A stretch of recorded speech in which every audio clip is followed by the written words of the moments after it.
Mas o tema é esse, ó. Quem se conhece, conquista mais. A verdade é que quem conhece também conquista mais, mas nós não queremos falar disso nessa noite. Nós queremos falar do conhecimento interior que nós precisamos para equilibrar todas as ações da vida. Então, não é apenas que nós devemos conhecer, mas nós devemos nos conhecer para que a vida se torne muito mais funcional. Eu queria convidar a você a abrir a sua Bíblia no livro de Filipenses. Filipenses, o capítulo vai ser o de número 4. E nós vamos estar meditando no versículo de número 11. É um texto escrito por Paulo para uma igreja que estava em Filipe, e ele está com o olhar, nesse momento, para dentro de si. E olhando para dentro de si, ele vai dizer uma das frases que eu acho mais preciosas de toda a Bíblia Sagrada. Eu acho que é um estado alfa do saber humano. É um ponto culminante de toda a trajetória de Paulo, que sem dúvida foi um dos homens mais importantes da história do desenvolvimento do Evangelho no mundo. O mundo tem, na sua concepção religiosa, tem sido marcado por homens poderosos em Deus. Você olha para o Velho Testamento, você tem Noé, um homem que pregou 120 anos sem ver fruto algum das suas ministrações, e mesmo assim foi extremamente fiel à missão que Deus lhe deu, construindo um transatlântico medieval, sem ter conhecimento de estaleiro, sem ter mão de obra desenvolvida para aquilo. Ele teve que partir de um projeto que Deus deu a ele. Que curioso, irmãos, da engenharia celestial saiu um projeto do primeiro transatlântico que foi construído no mundo. Deus entregou a planta para Noé. Você pode conceber um negócio desse? O negócio saiu do céu, chegou à terra, Noé recebeu a planta de Deus, construiu a arca, e no dia em que ele terminou a arca, Deus esperou a arca ficar pronta. No dia em que ele terminou a arca, Deus começou a lançar sobre a terra o dilúvio. Era o tempo do recomeço de Deus, e ele foi fiel a Deus em todos os momentos. Você olha para a história de Abraão, um homem que saiu da sua casa para ir fundamentar a nação de Israel em obediência a Deus. Que homem, irmãos. Moisés, um menino que foi preservado numa época em que os filhos hebreus machos estavam sendo assassinados, porque o faraó percebeu que o número de hebreus estava ficando maior do que o número de egípcios na terra do Egito, e ele lançou uma lei dizendo que toda a mãe judia que engravidasse, a parteira devia eliminar o filho quando fosse macho, quando fosse homem, que era para eles não terem problemas de instabilidade no governo do Egito. E Deus preservou Moisés. E que forma de preservação, irmãos? Porque a filha de Faraó viu o Moisés num barquinho de vime no rio Nilo, levou para casa, e mesmo havendo um edito real que determinava que todos os filhos de mulheres hebreias deviam ser mortos, Moisés foi criado como um príncipe no Egito. E que homem significante foi Moisés, irmãos. Como esquecer de Jó, com toda a sua resistência diante das lutas que passou? Como esquecer de Davi, o grande rei de Israel?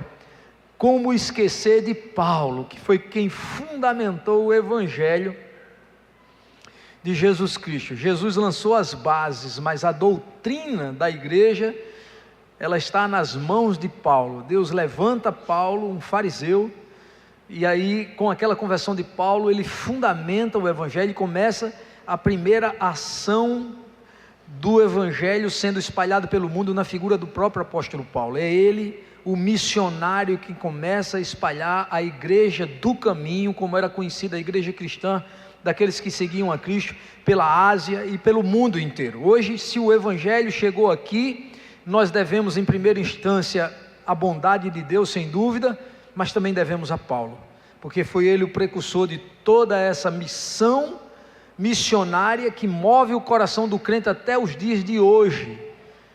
Onde existe igreja, o Espírito Santo está levantando alguém que quer ir mais além, levar o Evangelho a alguém que não tem. Isso tudo começou nessa era moderna com Paulo. Nós vamos meditar um pouquinho nisso, com essa base de tema que nós já anunciamos aqui. Quem se conhece, conquista mais. Se você está alegre porque Deus vai falar com você, eu queria que você desse uma salva de palmas a Jesus, que nos inspira todo o culto com a sua palavra. Nós vamos começar escalando o primeiro degrau da mensagem de hoje, pensando que mudando o olhar, muda a direção da vida. E uma das maiores revoluções que eu concebo na história da humanidade, na história do psique humano e da espiritualidade do homem, está na prática da mudança do olhar. Nós fomos feitos por Deus com olhos que enxergam o mundo físico, o mundo humano, mas existe o Espírito Santo que nos dá a percepção e a capacidade de visualizar o mundo espiritual. E quem enxerga apenas fisicamente é extremamente limitado.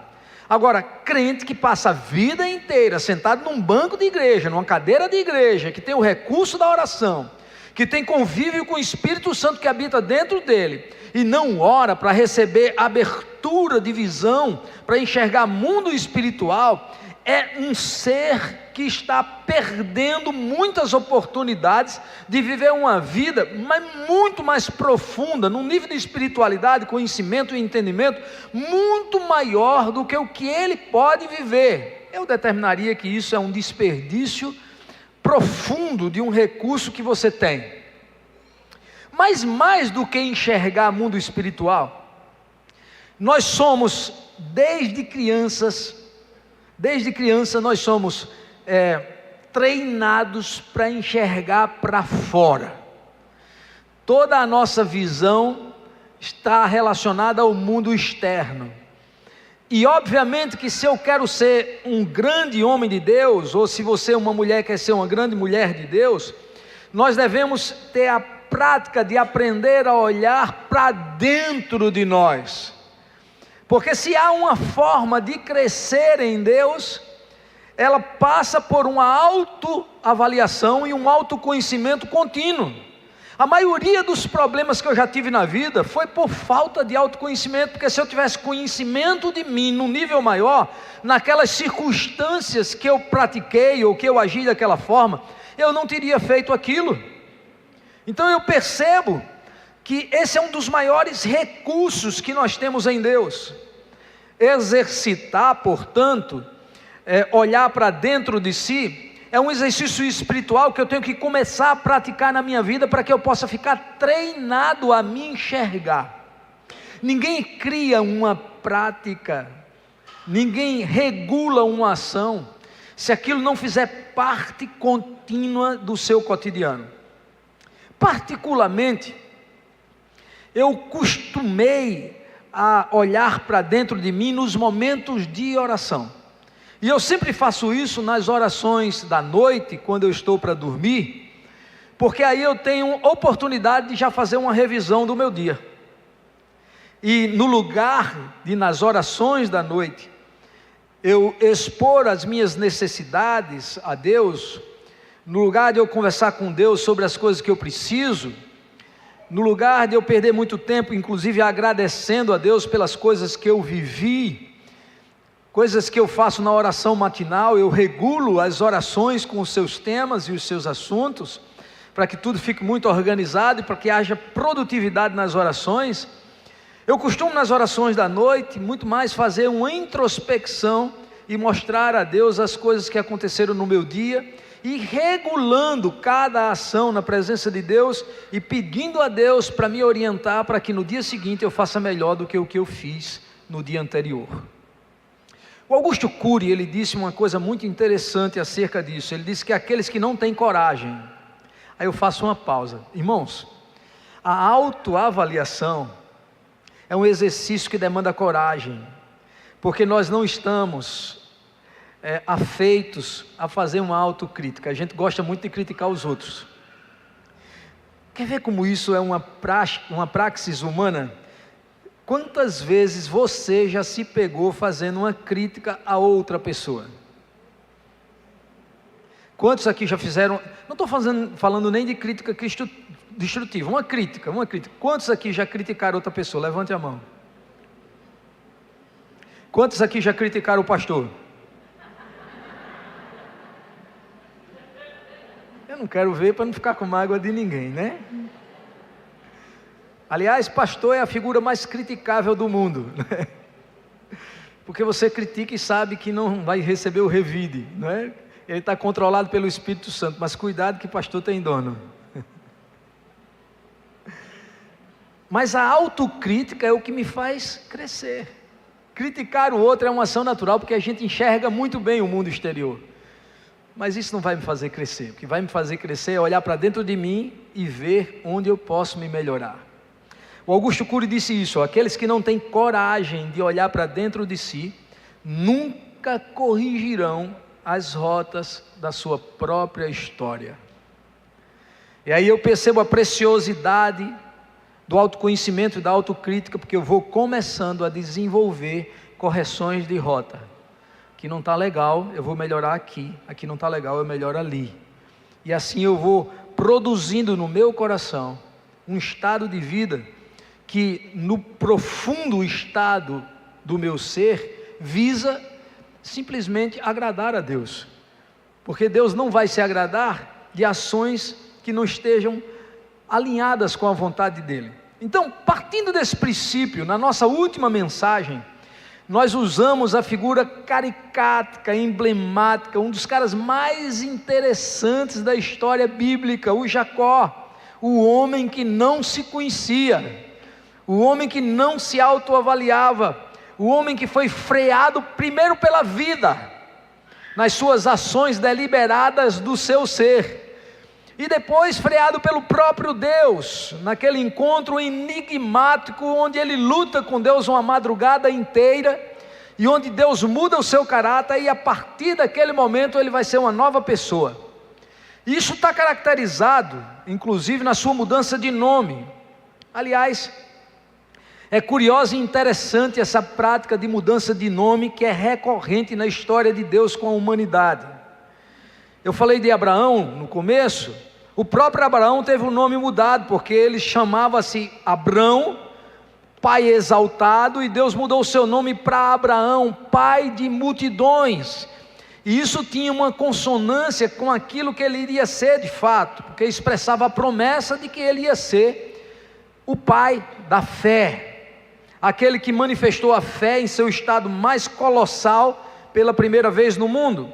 Sarai, a sua esposa, ou Saraí, em uma outra pronúncia, mas com a mesma escrita, que significava minha princesa, algo relativo ao papai e à mamãe, né? Quando ela nasceu, eles acharam a menina muito bonita, que de fato era, e eles botaram o nome de Saraí de minha princesa, e Deus muda o nome de Saraí para Sara, simplesmente princesa, porque Deus queria universalizar o papel de Sara como mulher de Abraão para o mundo inteiro.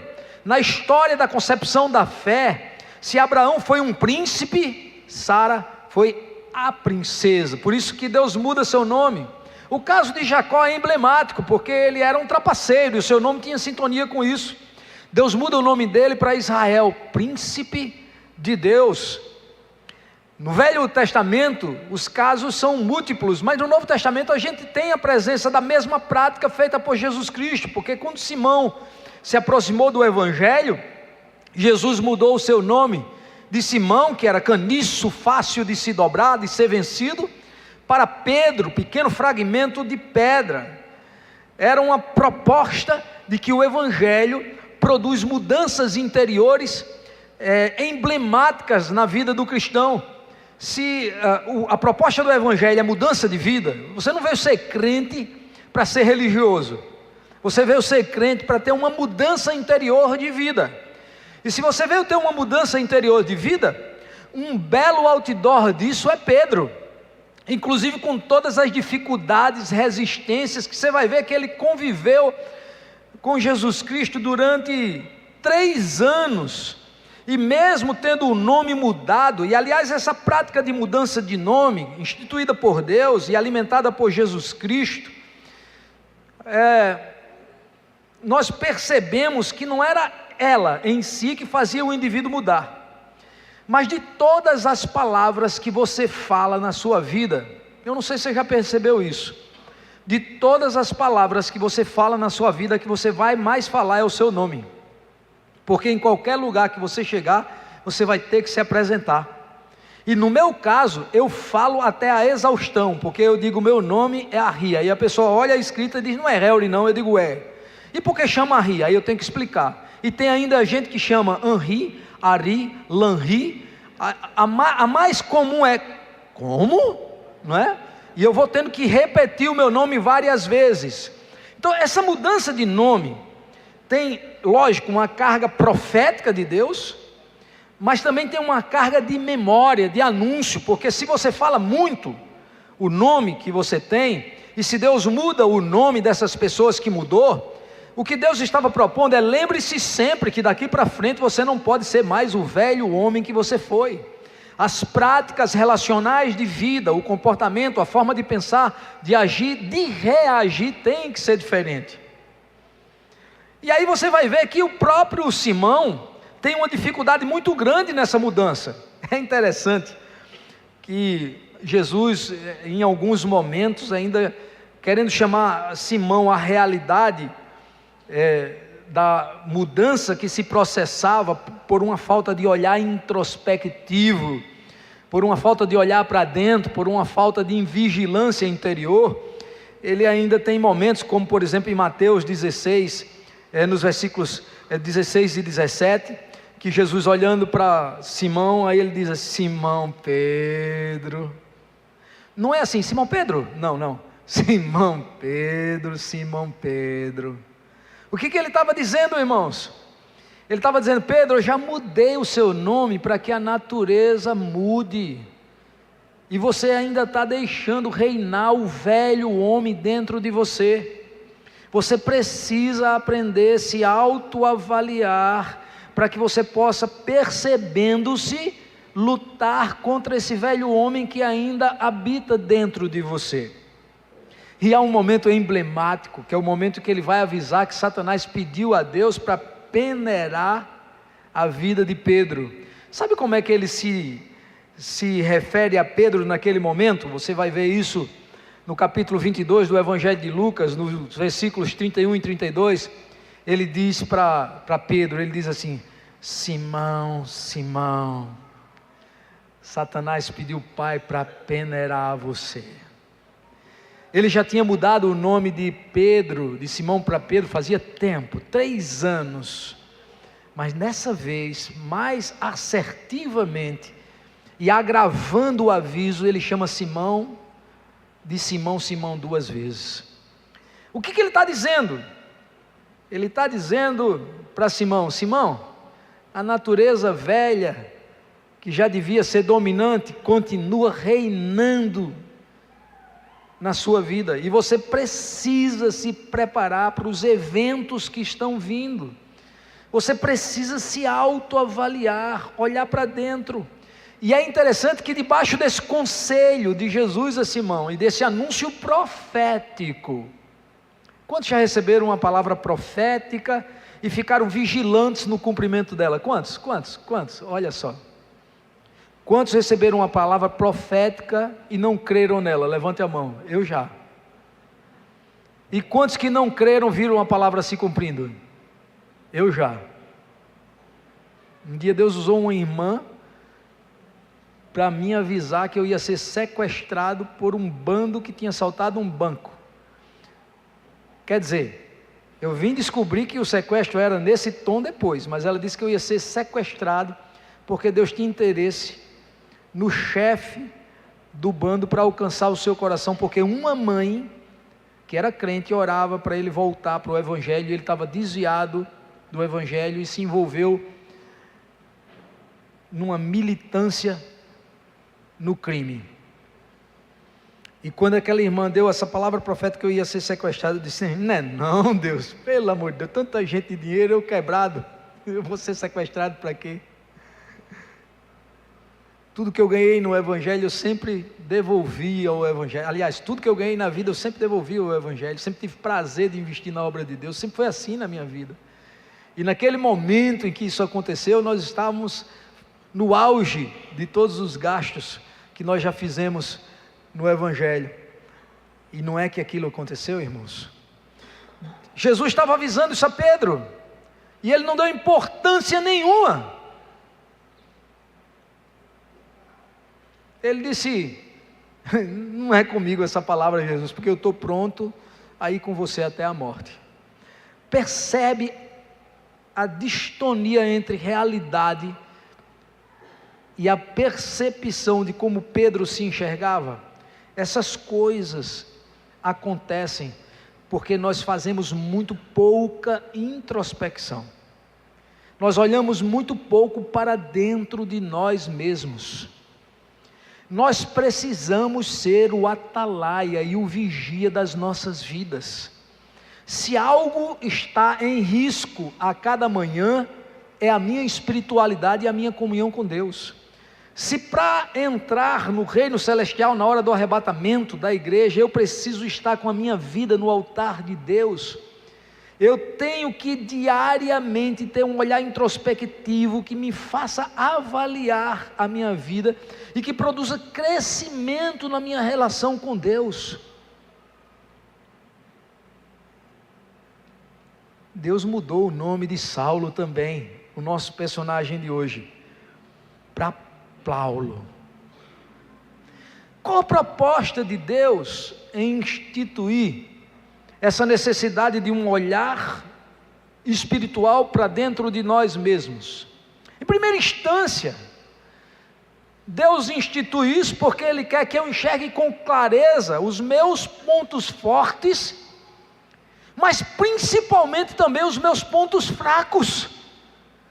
Porque se eu conheço as duas coisas, eu vou direcionar a minha vida para práticas que vão produzir uma vida muito melhor do que aquela, ou do que aquelas que eu direcionarei se eu não estiver condicionando a minha vida a uma direção racional, que está muitas vezes relacionada às áreas das minhas aptidões e inaptidões.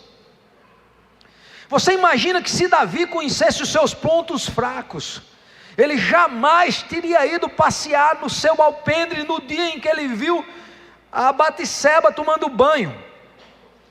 Se Judas soubesse que ele jamais poderia lidar com dinheiro, porque era a sua fraqueza de caráter, na hora em que Jesus disse para ele: você vai cuidar das finanças do meu ministério, Judas tinha dito: isso não.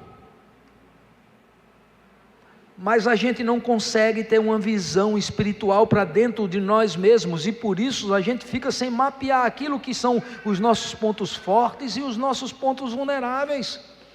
Nós precisamos conhecer isso se queremos ter uma vida aprovada por Deus.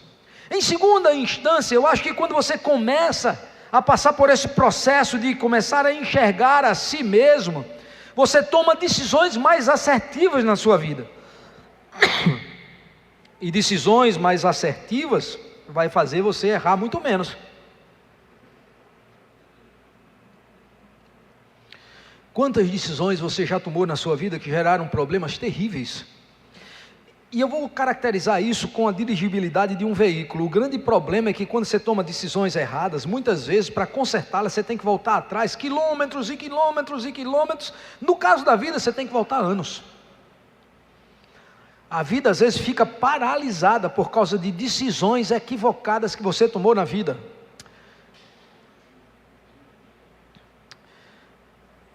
Por isso a gente deve orar, jejuar e olhar para dentro de nós mesmos antes de tomarmos decisões que estejam em dissintonia com a direção de Deus e com as práticas espirituais de Deus nas nossas vidas.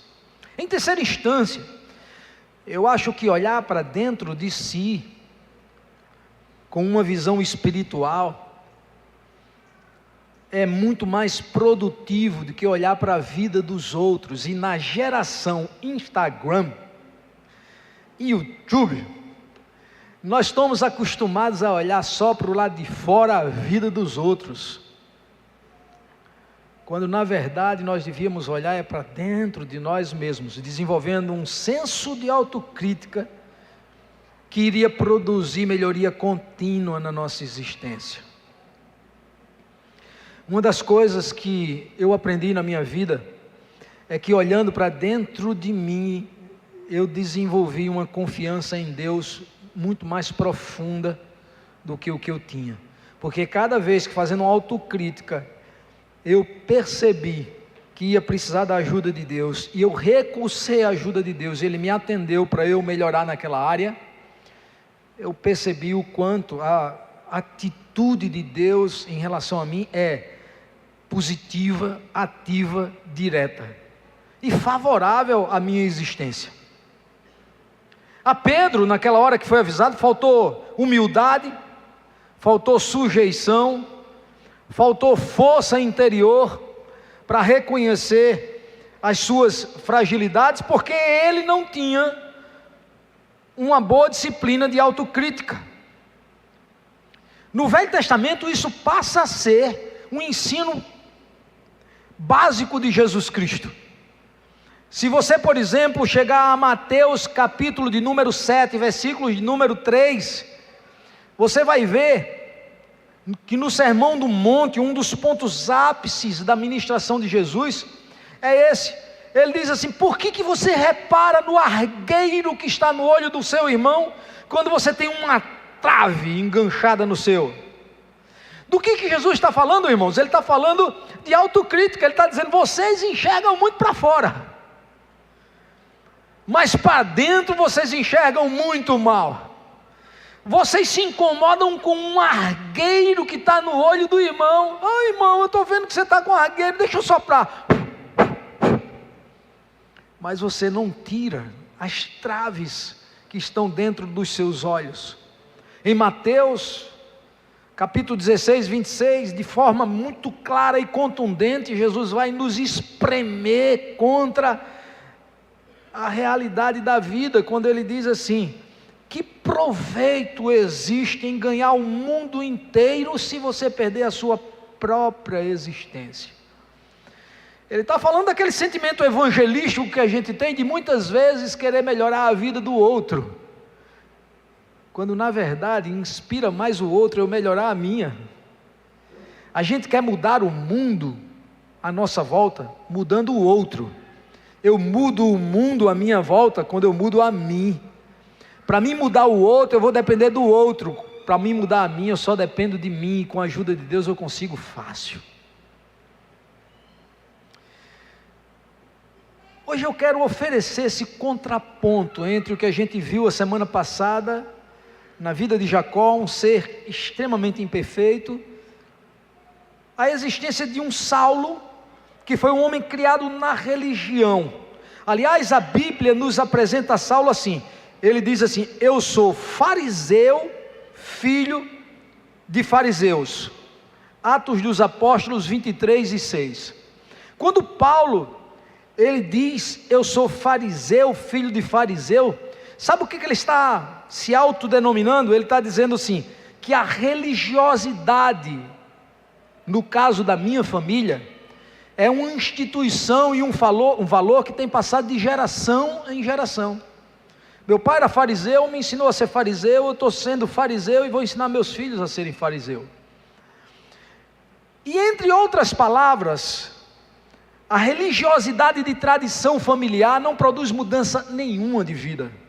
Aliás, essa é uma das mais difíceis circunstâncias que nós vivemos dentro do próprio Brasil. O Brasil é um país religioso, cristianizado, mas se você for olhar, poucos têm uma prática regular de oração, uma prática regular de santificação, de jejuns, de disciplina de pensamentos e atitudes para uma vida melhor. Nós somos um país que, quanto mais passam os dias, nós temos nos tornado nos tornado um país cada vez mais evangélico. Mas se você percebe, nós estamos cada dia andando de mal a pior. E obviamente isso tem sintonia com a inércia e a ineficácia, não do Evangelho. O Evangelho muda tudo, irmãos, mas das nossas práticas cotidianas de vida. Porque se a gente estivesse orando mais pelo Brasil, essa nação já estaria em um outro patamar. Quando olho para Paulo, que era Saulo, e que foi como ele se aproximou dentro do Evangelho, aliás, como ele se aproximou do Evangelho, como religioso, ele era uma autoridade no farisaísmo, um destacado fariseu. Ele aparece na história do cristianismo perseguindo o crente, porque Jesus tinha arrebanhado com as suas prédicas e milagres uma multidão de pessoas para si. Isso estava tirando membros do farisaísmo. E aí, quando o Paulo percebe que muitas pessoas estão seguindo aquela nova seita, ele pega cartas da liderança farisaica e começa a perseguir e matar crente. Aí a gente percebe, irmãos, que religião não muda ninguém, porque ele era religioso. Você não pode dizer que Paulo não conhecia Deus, porque no farisaísmo eles aprendiam acerca de Deus. Você pode até dizer que Paulo não conhecia Jesus, isso eu concordo, mas a Deus você não pode dizer. E no entanto não tinha mudança de prática de vida nenhuma. Eu sinceramente, tirando esse exemplo de tantos anos atrás e trazendo para os nossos dias, eu já vi gente que conseguiu a façanha de se tornar crente e ser pior do que o que ele era. Você diz, como pode? Pode em primeira instância, porque o guarda-chuva da religiosidade pacifica a nossa consciência. Parece que nós estamos bem porque estamos vindo para a igreja, mas se as nossas práticas de vida não mudam, tudo vai mal. Em segunda instância, por nós aliançarmos as nossas práticas de vida aos rituais cultualísticos, a gente fica pensando que a gente deva ter prioridade das coisas de Deus. E eu já vi muito crente arrogante, até nas orações. Não, você tem que ter prioridade aqui nas respostas, porque afinal de contas, todo domingo eu estou lá. E tem camarada que é tão ignorante, mas não ignorante que eu estou falando no seu caráter, ignorante com falta de saber, que ainda diz assim, e eu inclusive, eu oferto para a sua igreja. Como que se Deus precisasse da sua oferta para a manutenção da igreja. No dia que faltar oferta de crente para manter a igreja, Deus levanta um pé de ouro ali atrás. O ofertar, irmãos, é uma oportunidade que Deus está nos dando, de nós sermos obedientes a Deus, de nós entendermos que o que temos e o que vem às nossas mãos, é dádiva de Deus e misericórdia de Deus, graça de Deus conosco.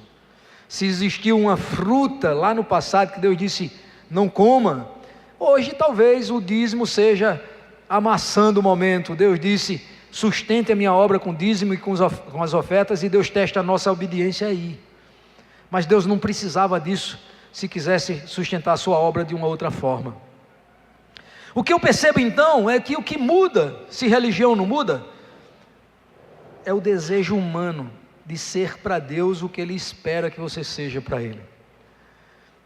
Então, a cada manhã que eu acordo, o sentimento que revoluciona a minha vida é olhar para dentro de mim e perceber-me, e querer ser cada dia melhor para agradar o meu Deus, para que outras pessoas tenham nas minhas ações, práticas de vida, a inspiração de dizer, está aí, eu queria viver as mesmas coisas em Deus que aquele irmão vive, que aquela irmã desfruta. E você pode olhar, irmãos, quem tem uma espiritualidade muito bem desenvolvida, ele chama a atenção das pessoas a si. Como é gostoso você visitar alguém que tem Deus na sua vida. Os parentes da Taninha, eles começaram um grupo pequeno, bem pequeno, em Caruaru, uma época, e aquilo virou uma toca de profeta. Eu fui algumas vezes ou no culto pregar, ou assistir o culto lá. E aquilo que começou pequeno terminou crescendo, crescendo, crescendo. Não era uma igreja, era uma reunião semanal que tinha no começo da semana dentro de uma retífica. Mas todo mundo queria estar ali, sabe por quê? Porque tinha as manifestações de Deus. É assim ou não é, Taninha? Você pode precisar quantas pessoas chegaram a ter naqueles cultos que tinha. Você era bem pequena, mas... Não? Como? Muita gente, pois eu consigo precisar. Isso. Tinha dias que tinha aproximadamente 1000 pessoas, mais de 1000 pessoas, que iam para lá porque queriam ter contato com pessoas que tinham comunhão com Deus. Não era igreja, era uma reunião informal que era pequena e que foi crescendo. Quando você tem Deus em estado de latência na sua vida, você atrai as bênçãos do céu para você. E essas bênçãos do céu, elas são extremamente necessárias a outras pessoas. Quando eu falo de Paulo, irmãos, eu penso que Paulo foi alguém que passou por uma revolução de vida tão intensa e tão grandiosa na sua existência, que quando ele conhece a Jesus, que para ele, a caminho de Damasco, a sua mente ele tem um impacto de ter visto e autorizado a morte de Estevão. Quando ele começa a perceber a fé em estado de latência, como se manifestou no coração de Estevão. Passem aí, o próximo slide está travado. Como se manifestou em estado de latência no coração de Estevão, a ponto de que a vida dele passou a não ser preciosa. Se ele negasse a fé diante as ameaças de Paulo, ele sobreviveria? Ou se ele não negasse a fé, ele iria morrer? Ele preferiu morrer do que negar a fé. E aquilo impactou a vida de Paulo, irmãos. Ele tem as mesmas cartas para continuar indo para Damasco, ele vai, mas no caminho é o próprio Cristo quem intercepta a Saulo. E é curioso que quando ele se apresenta a Saulo, Saulo não sabe quem ele é, mas percebe que é uma autoridade do céu, porque uma voz, e eu já ouvi a voz de Deus algumas poucas vezes, ela é inconfundível. Ele ouve uma voz que sai dos céus e diz assim: Saulo, Saulo, homem velho, homem religioso que não muda de vida, homens de práticas litúrgicas que mata crente, homens que diz ter a Deus, mas mata em nome de Deus. É isso que Deus está falando quando chama Saulo, Saulo. E ele se apresenta dizendo assim: por que é que você me persegue? É interessante que Saulo pensava que perseguia aos crentes e a igreja de Cristo, mas Cristo se revela como o próprio perseguido das ações de Paulo. Querido irmão, querida irmã, você que está aqui no culto, você que me assiste na internet, quando eu descaminho com as minhas ações na fé, eu não estou prejudicando crentes, eu estou prejudicando Deus e a sua obra. Por isso uma necessidade de uma auto-introspecção, um autoconhecimento que possa mudar a minha vida. E a grande pergunta é, para nós caminharmos para o final da nossa mensagem: que benefício há em se conhecer? E aí eu começo dizendo que o homem precisa de estímulos para tomar decisões firmes que mudem a sua vida. Nós somos seres sensoriais. A gente age bem quando a gente é estimulado. Se alguém lhe provoca, você se irrita. Se alguém lhe afaga, você fica tendencioso a retribuir o afago, o carinho, o afeto. Se alguém dispensa amor por você, você se apaixona por aquela pessoa. Se aquela pessoa te trata com rispidez, você cria aversão a ela. Porque nós somos seres sensoriais. Nós somos dados a estímulos. E por isso mesmo eu quero concluir essa mensagem oferecendo a você 5 estímulos para que você comece a olhar para dentro de si e a exercitar isso, a exaustão na sua vida, para que você tenha um nível de espiritualidade mais profunda, para que você comece a agradar a Deus com mais intensidade, para que você revolucione a sua vida espiritual como Paulo pôde revolucionar a sua. O primeiro estímulo que eu queria lhes dar nessa noite é um benefício que Paulo usufruiu na sua própria espiritualidade depois que ele teve aquele encontro com Cristo. Ele tinha uma visão religiosa, a visão holística do mundo religioso de Paulo era muito limitada, mas Deus em Cristo Jesus, com aquele encontro, abriu a visão de Paulo sobremaneira. E é interessante que ao passo que ele abre a visão espiritual de Paulo, ele cega Paulo por uns dias. Foi um exercício forçado de desenvolvimento de visão espiritual na vida de Paulo, porque a partir daquele momento do encontro, ele não conseguia mais enxergar, e Deus vai colar na vida de Paulo, dois homens poderosos, cheios da presença de Deus.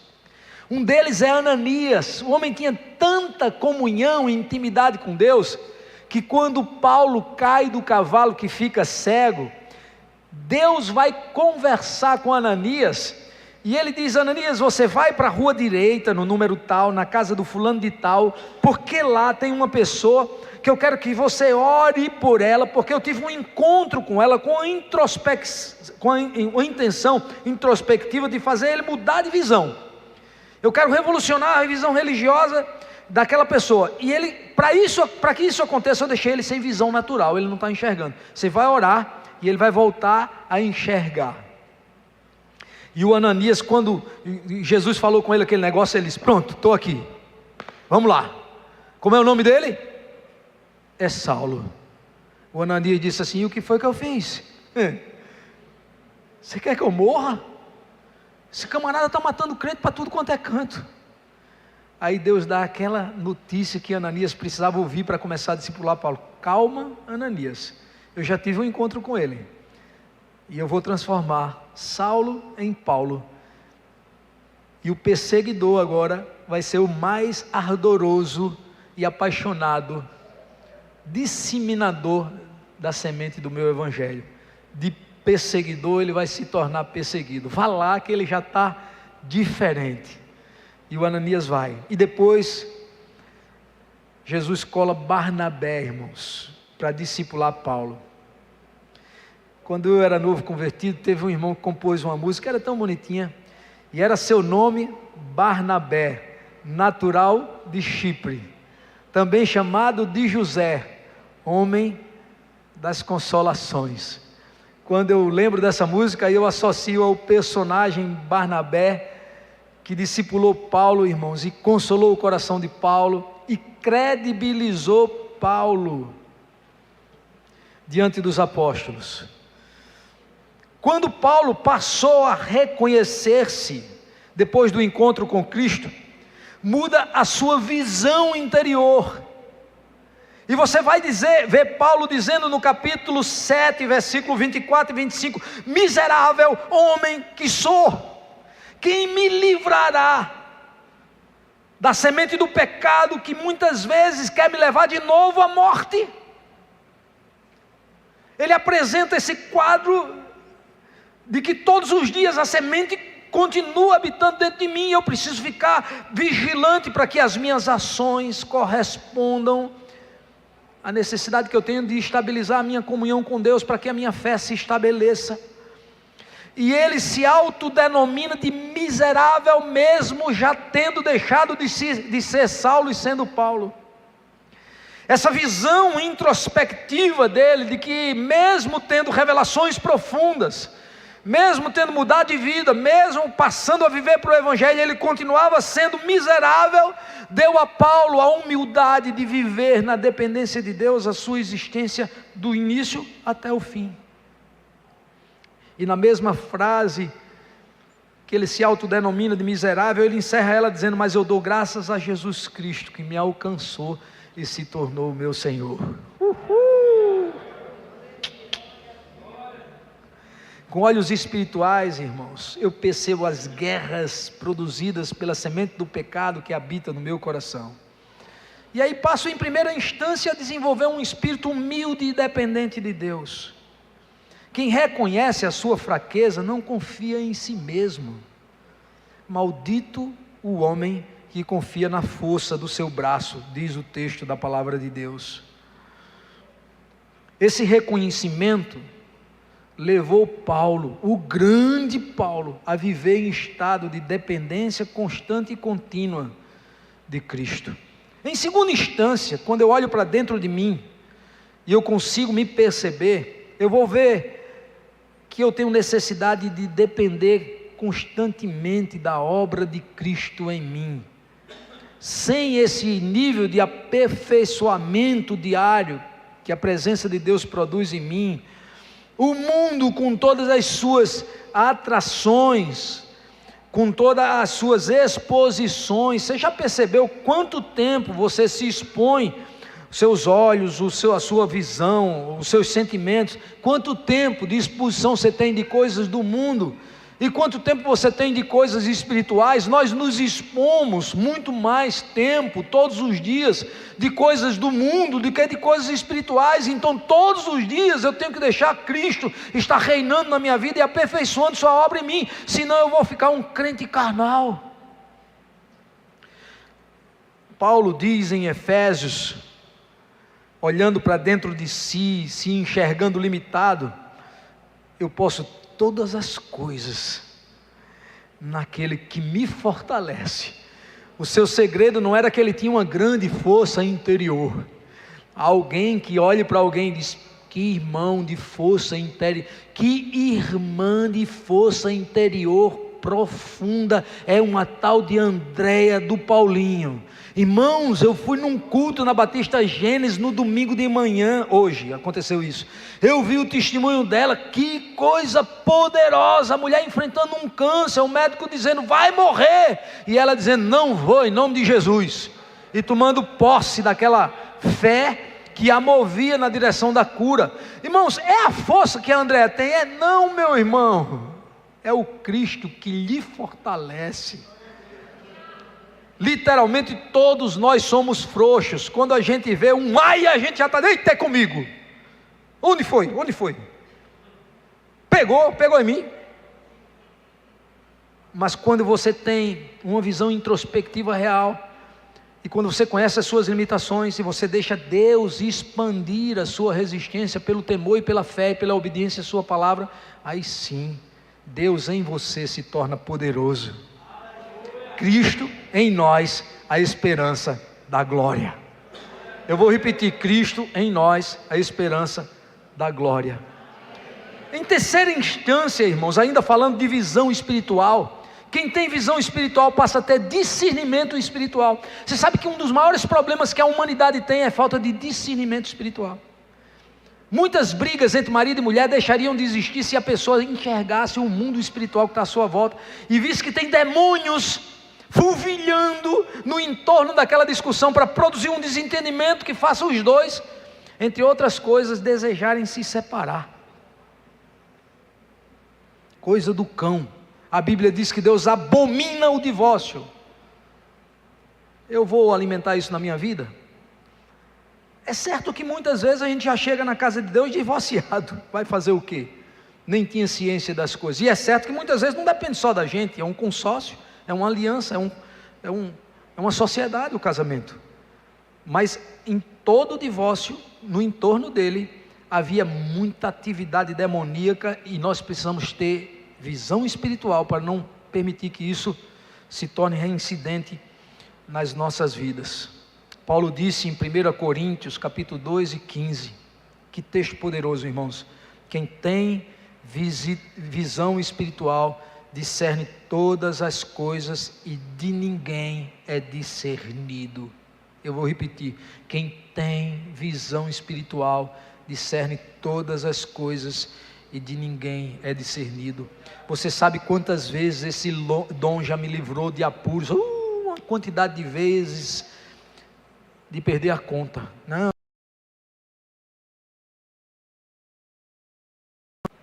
Então nos negócios, toda hora você vê alguém que diz assim, não é nada demais, todo mundo faz. Eu digo, todo mundo faz e depois quebra a cara comigo, não. E ainda na vida do crente é pior, irmãos, porque quando o diabo pega um crente fazendo coisa errada,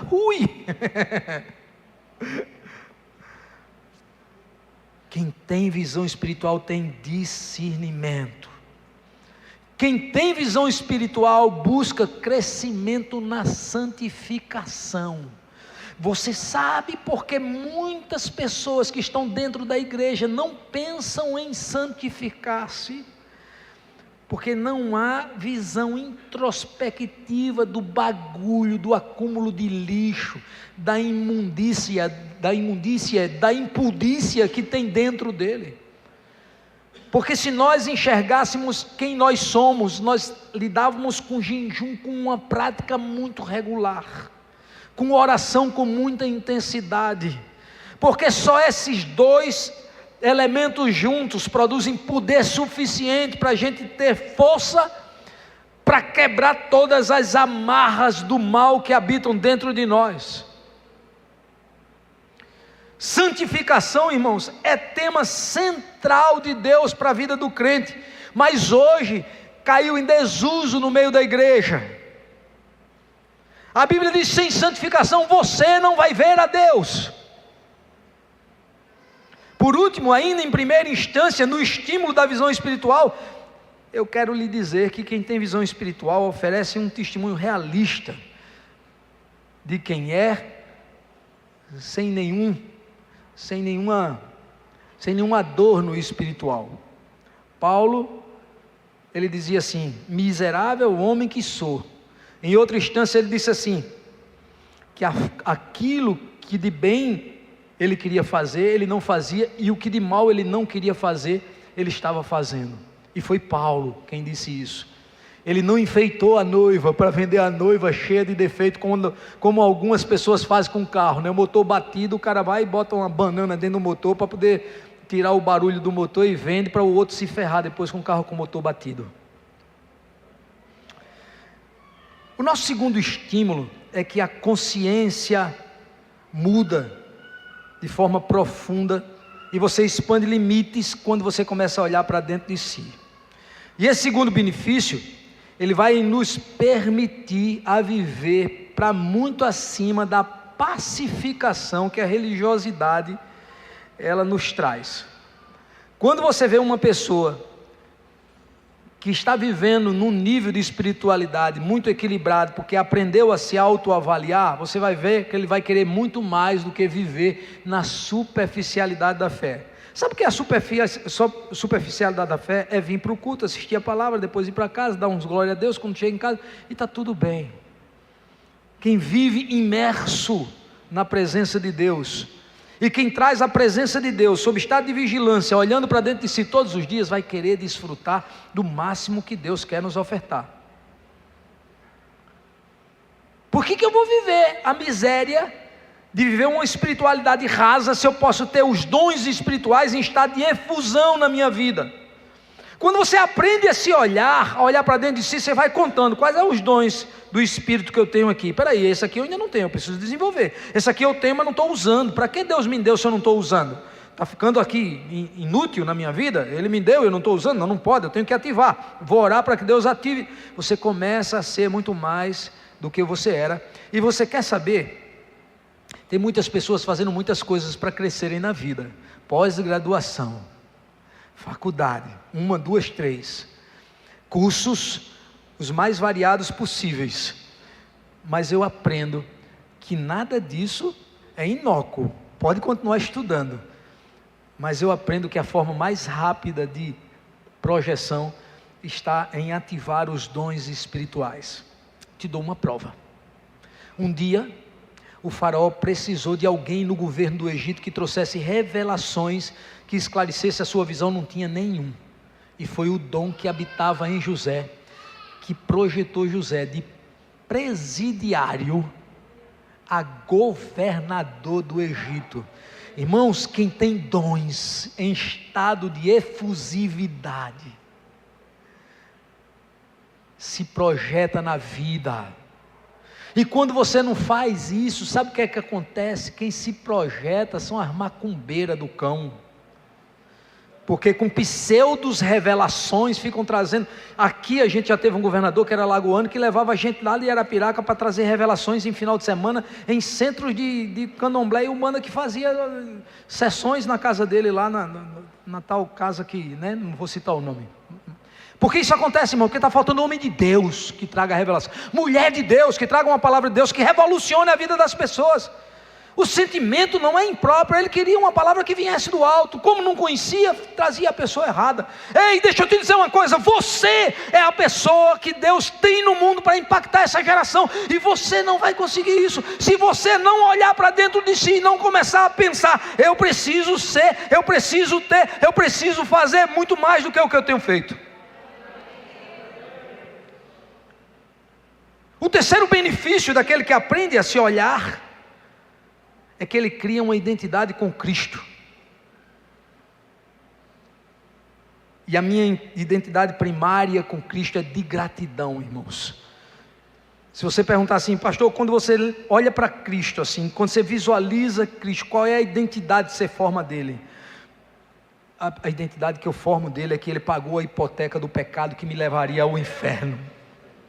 Isso me fez estar ligado a ele para todo sempre. Eu havia cometido muitos pecados e a sentença da morte estava sobre mim. Paulo percebia que a identidade de Cristo estava sendo formada nele, e através dele ele formava essa identidade na vida das pessoas em um nível tão intenso que em 1 Coríntios 11:1 ele diz: sede meus imitadores, como eu sou de Cristo. Ele estava dizendo: se você me imitar, você está imitando Cristo. E talvez seja mais fácil eu atrair você a imitar a mim, que você vê e conhece, do que a Cristo que você não conhece, que já existiu, mas já morreu, ressuscitou, não está aqui. O mundo precisa ver Cristo em você. A identidade de Cristo só é formada dentro de você quando você passa de forma introspectiva a olhar para dentro de você com uma visão espiritual, e você percebe se Cristo está de forma ativa operando na sua vida. Quarto benefício daquele que desenvolve visão espiritual para dentro de si, como Paulo fez: há um declínio do instinto de autopreservação. Não é que crente é um povo doido, não é que crente é um povo que tem uma coragem acima do convencional. É que crente tem o Espírito Santo e tem a presença de Jesus, e a presença dos dois em estado de efusividade expande as nossas espiritualidades. Quando você começa a desenvolver um olhar introspectivo para dentro de você, e a saber quem você é em Deus, você perde o instinto de autopreservação. E esse é um dos instintos mais primários da vida. Por exemplo, vem alguma coisa na sua direção, você, na mesma hora, se vier uma coisa na direção dos seus olhos, você fecha os olhos e baixa a cabeça. Isso é um instinto imediato de autopreservação, e nós temos um instinto de autopreservação com relação à morte, que é terrível. E de fato a morte é, de todos os inimigos que nós temos, o pior. E aquele a quem Jesus deixou para resolver o problema dela por último, né? O Paulo diz em 1 Coríntios 15:26, que porque Deus há de sujeitar todos os inimigos debaixo dos seus pés, e ora, o último inimigo que há de ser aniquilado é a morte. Mas esse inimigo que tantos temem, Paulo em Filipenses 1:21 disse assim: porque para mim o viver é Cristo, e o morrer é lucro. Ninguém consegue fazer essa afirmação se espiritualmente, no seu interior, ele não estiver completamente apaixonado por Jesus. Ele estava num nível de latência espiritual tão intenso, que para ele dizia: se eu estiver vivendo aqui, vai ser uma porção da glória de Cristo todos os dias na minha vida, mas se ele resolver fazer cessar a vida, eu vou ganhar, porque eu vou entrar na eternidade, e aí eu vou estar com ele face a face, eu vou conhecê-lo face a face. O Ministério do Louvor já pode vir aqui. Quinto e último estímulo que eu preciso para desenvolver uma visão espiritual introspectiva para que eu possa crescer. Esse é o último benefício e estímulo, e como eu disse no princípio, nós somos seres bastante estimuláveis. Quando a gente estimula, a gente reage bem. Quando nós não somos estimulados, nós nos tornamos improdutivos. E esse benefício é um sentimento, escuta o que eu vou lhe dizer, porque aqui está o âmago da mensagem, o coração da mensagem. Um sentimento inexplicável e injustificável que todo crente tem de saciedade interior. Quem aprendeu a olhar para dentro de si, com olhares espirituais, vai gozar de um equilíbrio interior, quando faz essa faxina diária, quando pratica santificação, quando desenvolve vigilância na semente do pecado, vai perceber que esses espaços que eram inócuos, improdutivos, que eram ocupados com lixos espirituais, foram sendo esvaziados, e a presença de Deus foi ocupando esses espaços. Você ficou tão cheio de Deus, que estar cheio de Deus produz um sentimento de saciedade inexplicável à existência humana. É de um jeito que tudo na sua vida está em estado de disfunção, e alguém pergunta para você: como é que você está? E você diz: tudo vai bem. Eu lembro do profeta, a mãe tinha perdido o filho, que ela não tinha pedido, mas o profeta profetizou, ela ganhou, e o filho tinha morrido, irmãos. E ela vai em busca do profeta, para o profeta vir orar pela criança. Quando o profeta perguntou para ela: mulher, o que lhe trouxe aqui em estado de desespero, tão rápido, sem aviso, sem nada? Ela disse assim: tudo vai bem. Por falta de completitude, a mulher samaritana já tinha tido 6 maridos, e teve aquele encontro com Jesus que foi literalmente arrebatador. E Jesus disse para ela: mulher, eu vou te dar de uma água, de uma fonte, a fonte da minha presença, que se você beber dela, nunca mais você vai ter sede. Em Filipenses 4:11, Paulo disse assim: eu aprendi a viver contente em qualquer situação. Se eu estou com o estômago cheio, eu estou contente. Se para fazer a obra eu estou sendo levado a lugares onde não tem comida, eu também estou contente. Se eu tenho uma roupa nova para ir pregar em um culto com os irmãos, eu também estou contente. Mas se a roupa está surrada, eu não deixo de ir para culto por causa disso, porque a minha suficiência não vem da roupa, vem da presença de Deus, que me enche de alegria todos os dias. Se eu tenho proteção na minha vida, se eu estou em um lugar seguro, eu estou contente. Mas se a minha vida se estabiliza porque eu estou pregando o Evangelho, eu também estou contente. A fonte de saciedade do homem é efêmera. Nós vamos nos acercando de quinquilharias que não satisfazem a nossa existência espiritual. Alguém diz assim: o carro do último modelo me satisfaria. Compra um carro do último modelo e percebe-se, não é feliz. Ah, se eu ganhasse na loteria. Já perceberam quantas pessoas estão jogando na loteria? Quantas vezes o prêmio vai se multiplicando? Sabe quem ganha quando essas pessoas são aficionadas por essa necessidade de ter muito dinheiro para ser feliz? Quem ganha é o Estado, porque dizem que mais de 60% do que se arrecada com loterias fica na mão do Estado. Eu conheço muitas pessoas que ficaram milionários e são profundamente infelizes. John Rockefeller, ele era dono da Standard Oil, a maior empresa de óleo que já existiu no mundo. A Standard Oil era tão grande que um dia um deputado chamado Trush botou uma lei nos Estados Unidos e dividiu a Standard Oil em 9 germinadas. Aí daí vieram Texaco, Atlantic, Esso, Mobil, as grandes corporações americanas de petróleo, porque eles tinham simplesmente 95% do mercado americano. Um dia o repórter chegou para o Rockefeller e disse assim: Rockefeller, o que lhe falta para ser extremamente feliz e realizado? Ele olhou para o repórter e disse: ganhar mais $1. O dinheiro não sacia a alma humana. Para saciar a alma, o indivíduo troca de esposa porque aquela estava dando problema. Aí descobre que a próxima dá mais problema do que a anterior. Eu me lembro que o Fernando, casado, recém-casado com a Marília, eu fui levar ele para cortar o cabelo porque eu queria cortar o resto que sobrou do meu, antes que alguém me lembre disso, né? Eu sei disso, eu sei que tem poucos.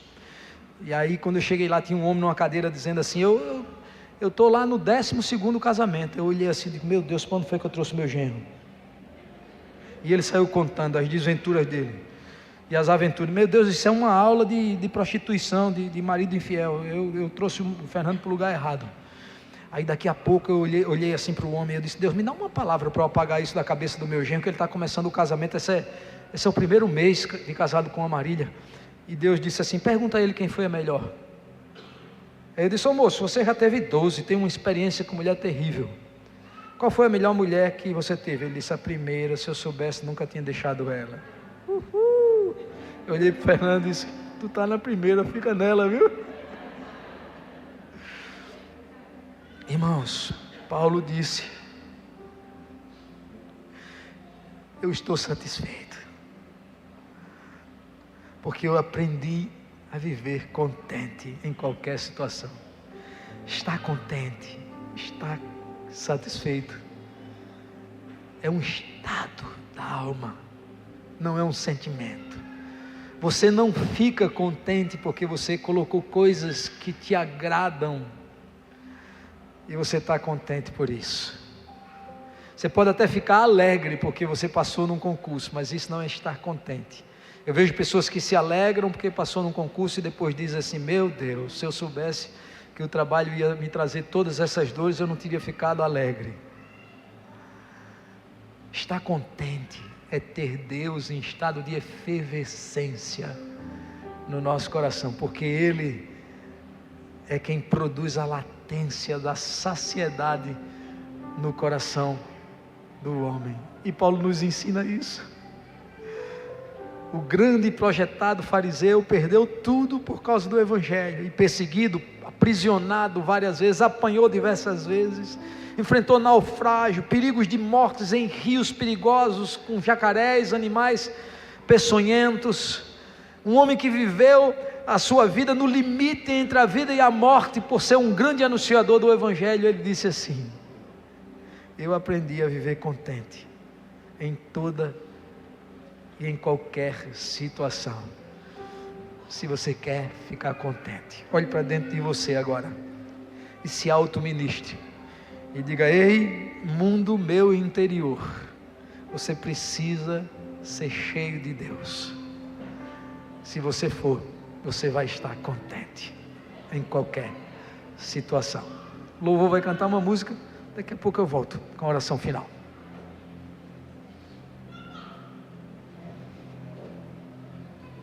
Eu quero voltar ao início de tudo, encontrar-me contigo, Senhor. Eu quero rever meus conceitos e valores. Eu quero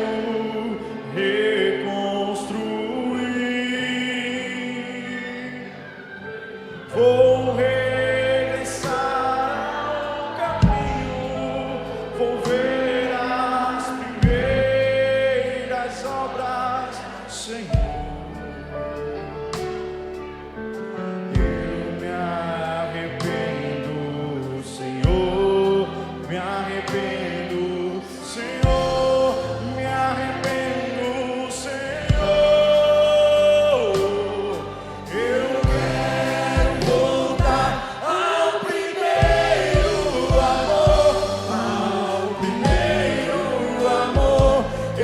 quero voltar.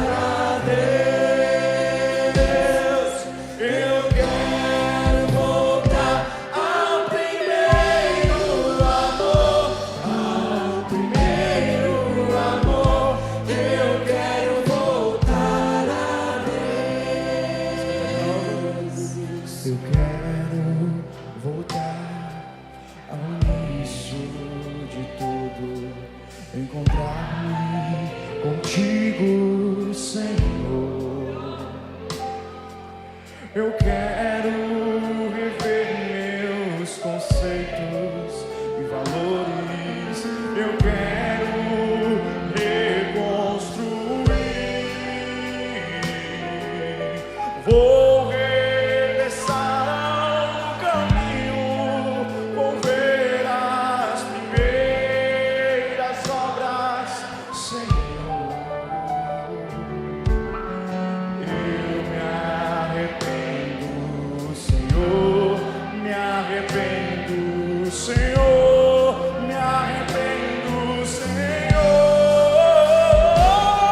Eu quero voltar ao primeiro amor, ao primeiro amor. Eu quero voltar a Deus. Eu quero voltar ao primeiro amor, ao primeiro amor. Eu quero voltar a Deus.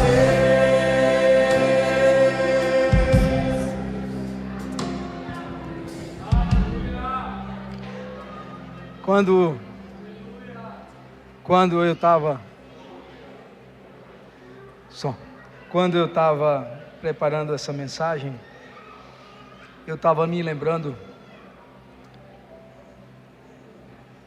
Talvez se você novo for, você não vai entender o que eu estou falando, mas o nosso país é um país sem referências, ou sem referenciais. E talvez na área do esporte, uma das últimas e mais preciosas referências que nós tivemos aqui, foi o Ayrton Senna. O Ayrton Senna todo domingo ele alegrava a nação inteira quando ele tirava o primeiro lugar na Fórmula 1. E eu estava me lembrando, quando eu estava preparando essa palavra, que o Beco, como ele era chamado, ele tinha um carro que estava à frente do carro que ele andava, anos-luz. E ele desejou intensamente, como piloto de Fórmula 1, ir para Williams, e ele conseguiu chegar lá. Para ele, ser feliz era estar na Williams. Ele chamava o carro da Williams como o carro do outro mundo. E ele conseguiu alcançar o Williams. Quando alcançou um Williams, ceifou a sua vida. Nós não sabemos o que é melhor para nós, mas nós temos um Deus que sabe o que é melhor para nós, e Ele é a nossa fonte de saciedade. Se você tem Deus, você tem tudo. Uma outra memória que eu tive, enquanto eu estava preparando essa mensagem, foi de uma irmã chamada Joaninha. Era uma irmã chagada por muitas enfermidades, e a gente sempre orava pela cura da irmã Joaninha, e todas as vezes que a gente orava, ela dizia assim: não ore por isso, porque a cada vez que eu enfermo, eu oro mais, e Deus se revela comigo e a mim na madrugada. É Ele, o elixir do meu ânimo, e o que anestesia a minha dor. Se vocês orarem e eu ficar curado, eu deixo de ser visitado às madrugadas pelo meu mestre, deixa eu doente. E muito feliz, ela dizia que a felicidade dela não estava em não sentir dores. Eu quero encerrar esse culto dizendo que quem olha para dentro de si, enxerga-se, sabe que só em Cristo pode ser realizado e ser feliz.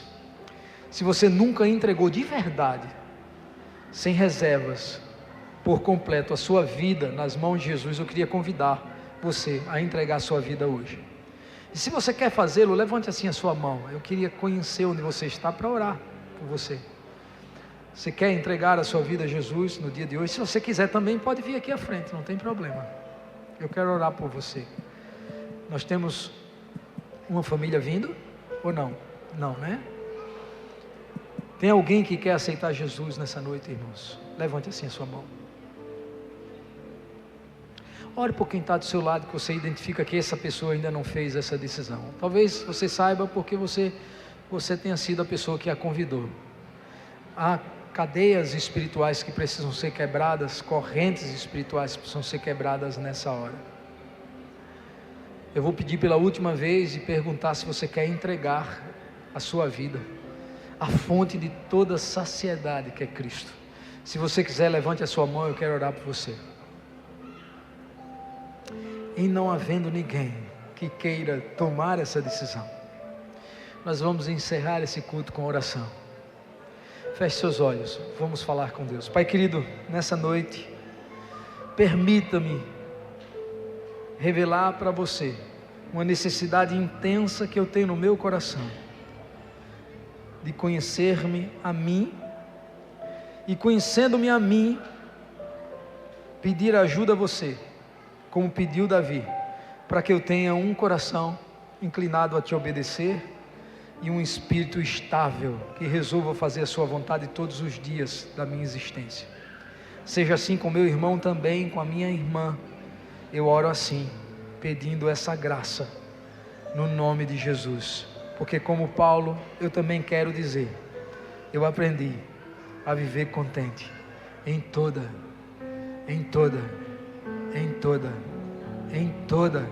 e qualquer situação. Amém. Vamos dar uma salva de palmas a Jesus, irmão.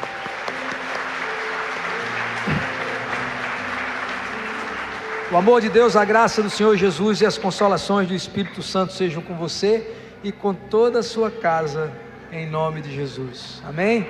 Antes de sair para sua casa, olhe para seu irmão da direita, ou quem sabe da esquerda, levante a sua mão e diga: vai na paz, viva uma semana abençoada, no nome de Jesus.